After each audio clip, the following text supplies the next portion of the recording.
Така изглеждат ключове и контакти Panasonic, цвят бял.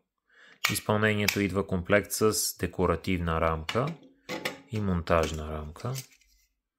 Така изглежда контакта отзад. Предвидени са за стандартни конзоли. Това е двоен ключ.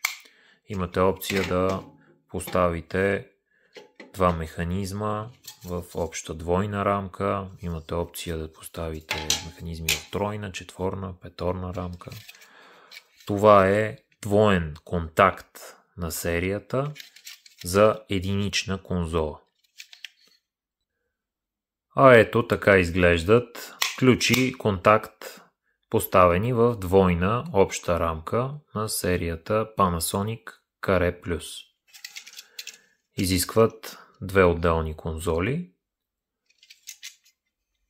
като тук може да поставите друг модул. Например, вместо ключ може да поставите двоен ключ или някой от предлаганите модули.